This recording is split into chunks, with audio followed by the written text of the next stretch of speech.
بسم اللہ الرحمن الرحیم۔ آج مناظرہ رشیدیہ کا پہلا سبق ہے۔ سوار کا دن 6 جولائی اور مناظرہ رشیدیہ اس کا پہلا سبق ہے۔ اصل جو متن ہے رسالے کا نام ہے الرسالۃ الشریفیہ فی آداب المناظرہ۔ یہ حضرت میر سید شریف جرجانی کی کتاب ہے جو اس کے بعد انشاءاللہ نہ میر آپ پڑھیں گے۔ متن نہیں کا ہے حضرت علامہ میر سید شریف جرجانی رحمۃ اللہ علیہ۔ شرح کس نے لکھی؟ مولانا عبدالرشید بن مصطفیٰ۔ یہ کب فوت ہوئے؟ 1083، 11ویں صدی کے ہیں شرح لکھنے والے، حضرت تفتازانی صاحب کے دور کے ہیں۔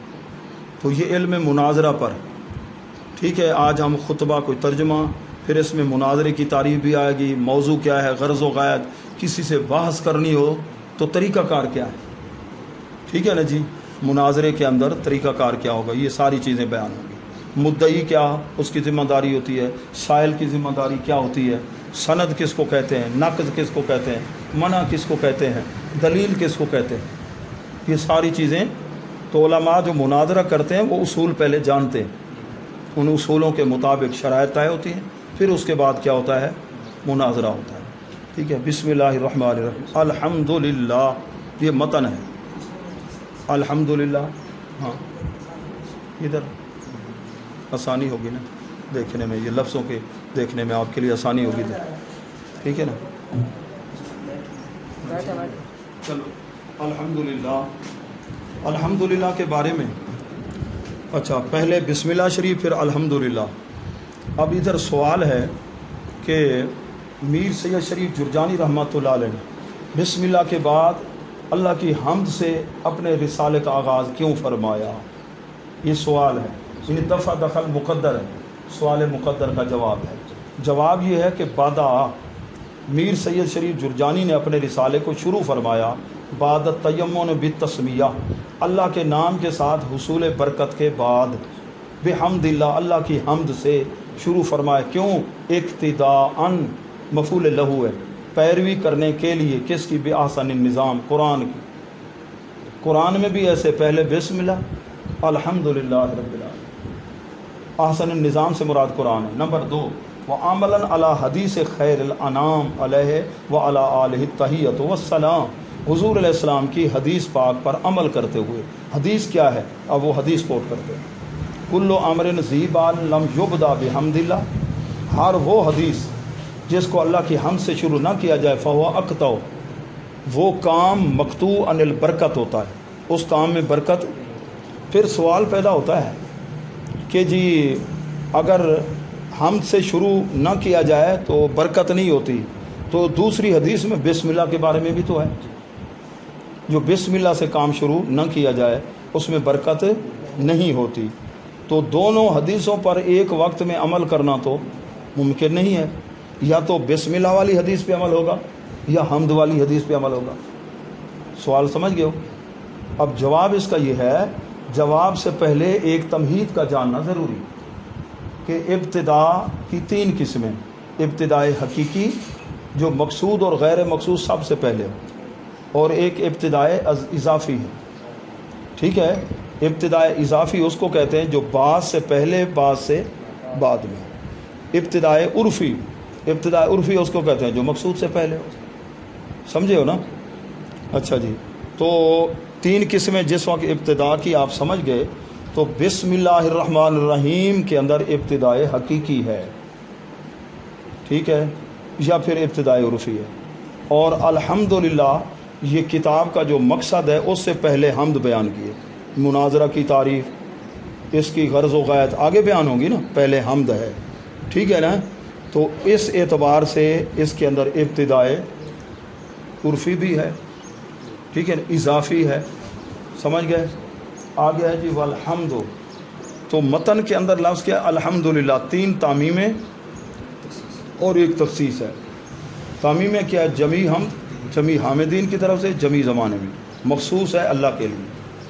تو حمد جو ہے، اب حمد کی تعریف کرتے ہیں کون؟ شارح عبدالرشید صاحب کہتے ہیں هو الوصف بالجمیل علی الجمیل الاختیاری، کہ کسی کی اختیاری خوبی پر اس کی تعریف کرنا. جمیل کے ساتھ لفظ کیا ہے؟ اختیاری. یہ ایسی خوبی کو نکال دیا جو اختیار میں نہ ہو. موتی چمکدار ہے، اس کے اختیار میں ہے کہ خود چمکدار بن گیا. لہذا موتی کی تعریف کرو. مدح تو لؤلؤ علی صفائی، موتی کی چمک کی وجہ سے میں نے اس کی تعریف کی، تو ہم ادھر حمد نہیں کہیں گے. مدح تو مدح اور حمد میں فرق ہے. اختیاری جو خوبی ہے بندے کے اختیار میں، ٹھیک ہے نا، اس کی تعریف کرنا یہ حمد کہلاتا ہے. پھر اس کی دو صورتیں ہیں، چاہے حقیقتاً ہو چاہے حکمن ہو. حقیقتاً حکمن کی مثال جس طرح صفات باری تعالیٰ، اللہ کی جو صفات ہیں وہ اختیاری ہیں یا نہیں،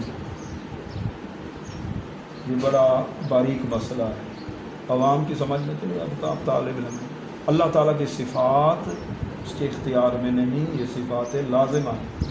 کیونکہ جو اختیاری صفات ہیں ان میں سلب کا امکان ہوتا ہے، امکان سلب، جبکہ اللہ تعالیٰ کی، ٹھیک ہے نا، جب دیکھیے نا بصارت سلب ہو جائے تو پھر کیا کہیں گے؟ سماعت سلب ہو جائے، قوت گویائی سلب ہو جائے، پھر کیا بولیں گے؟ اس کی گونگا بولیں گے نا. اللہ تعالیٰ کی جو صفات ہیں وہ اختیاری نہیں، لازمہ ہیں. بصیر ہونا، سمیع ہونا، جبار ہونا، قہار ہونا. اس لیے حکمن کے بعد کیا مثال دیا ہے؟ کا صفات باری تعالیٰ. اب آگے فرماتے ہیں الحمد پر الف لام کون سا ہے؟ تین احتمال، تین قول لکھے ہیں. پہلے دو تو مشہور ہے. الحمد پر الف لام جنسی ہے. اس کو سمجھنے سے پہلے ایک تمہید کو جاننا ضروری ہے. الف لام دو حال سے خالی نہیں، یا اسمی ہوگا یا حرفی ہوگا. اسمی وہ ہوتا ہے جو اسم فاعل کے شروع میں آئے اور الذی کا معنی دے، الضارب الذی ضرب والمضروب الذی ضرب. تو الحمد چونکہ حمد نہ فاعل اسم فاعل کا صیغہ ہے نہ اسم مفعول کا، لہذا یہ الف لام اسمی تو نہ ہوا، حرفی ہے. حرفی ہے تو پھر دو حال سے خالی نہیں، حرفی زائدہ ہوگا یا حرفی غیر زائدہ ہوگا. حرفی زائدہ کا مطلب یہ ہے کہ اگر الف لام داخل بھی ہو جائے، جیسے پہلے لفظ ناکرہ تھا اب بھی ناکرہ رہے گا، پھر ناکرہ کا مبتدا ہونا لازم آئے گا. جبکہ الحمد مبتدا ہے اور بغیر تخصیص کے جو ناکرہ ہے وہ مبتدا نہیں بن سکتا. پتہ چلا الف لام زائدہ بھی نہ ہوا، تو الف لام زائدہ غیر زائدہ حرفی ہے. پھر غیر زائدہ کی 5 قسمیں، یا جنسی ہوتا ہے، اور کیا ہوتے ہیں؟ عہد خارجی ہوتا ہے، اور استغراقی ہوتا ہے، عہد ذہنی ہوتا ہے، عہد حضوری ہوتا ہے. عہد 5 قسمیں ہیں جی. کتنی؟ اچھا، جب الف لام جنسی ہے، اس کے مدخول کی کیا ہے جی؟ حقیقت مراد ہوگی. جیسے الرجل خیر من المرأۃ، حقیقت رجولیت عورت کی حقیقت سے بہتر ہے، ٹھیک ہے نا. ان الانسان لفی خسر، بے شک تمام انسان گھاٹے میں. یہ الف لام استغراقی، وہاں کل لگا دو معنی درست ہو جائے گا جہاں استغراقی ہو. الف لام عہد خارجی، جس کا پہلے خارج میں ذکر ہو چکا ہو، جس کے مدخول کا. فعصى فرعون الرسول، مزمل شریف. پس فرعون نے الرسول، رسول کی نافرمانی کی. رسول تو 313 ہے، کس رسول کی؟ فرعون نے کس رسول کی نافرمانی کی؟ حضرت موسیٰ علیہ السلام، ان کا پہلے ذکر ہے. یہ الف لام کا اشارہ، یہ عہد خارجی. عہد ذہنی، جس کے مدخول کا فرد جو ہے نا وہ متعین خارج میں نہ ہو.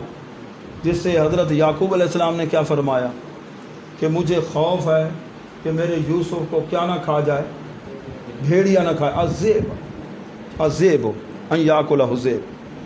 تو ادھر الف لام استغراقی نہیں کہ پوری دنیا کے بھیڑیے مل کے، اور نہ ہی اسے جنسی مراد ہے کہ بھیڑیے کی حقیقت کھائے، ٹھیک ہے نا، خارج میں ذکر بھی نہیں ہے. تو یہ جب قسمیں آپ نے سمجھ لی تو اب سمجھیے جناب الحمد پر الف لام کون سا. ایک قول یہ ہے کہ واللام فیہ للجنس، لام جنسی ہے. اس اعتبار سے الحمدللہ منطق کی زبان میں قضیہ طبیعہ بنے گا، ٹھیک ہے. نمبر 2، الف لام استغراقی ہے، جس کے مدخول کے تمام افراد مراد ہوں. الحمد سے مراد ہے کل حمد ثابت للہ. پہلی صورت میں معنی ہوگا جنس و حمد ثابت للہ، انجام دونوں کا مال ایک ہی ہے.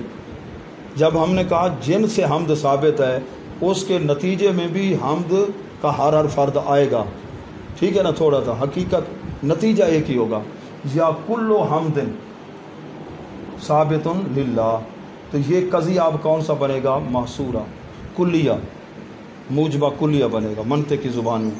نمبر 3، یحتمل ان یکون للعہد اشارۃ الی الحمد محبوب مرضیا لہ تعالی فی قول السلام الحمد للہ اضعاف ما حمدہ جمیع خلق کما یحبہ ویرضاہ۔ اتنے تک آج ہم سبق کو مکمل کر رہے ہیں۔ کہتے ہیں یہ الف لام عہدی بھی ہو سکتا ہے، ٹھیک ہے نا جی، کہ اس سے حمد سے مراد وہ ہو جو اللہ کو محبوب ہے، اللہ کو پسندیدہ ہے۔ جس طرح حضور علیہ السلام کی حدیث ہے الحمدللہ، اللہ تعالیٰ کے لیے وہ حمد کئی گنا حمد ما حمدہ، جو ساری مخلوق نے اللہ کی حمد کی ہے اس سے بھی کئی گنا زیادہ۔ کیسی حمد؟ کما یحبہ، جیسا کہ اللہ اس کو پسند فرماتا ہے اور اللہ اس سے راضی ہے۔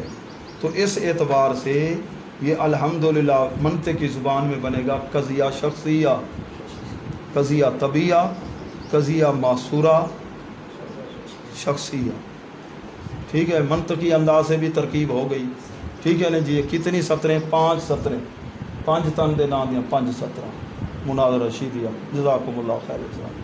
اب آخر میں پھر نحوی کا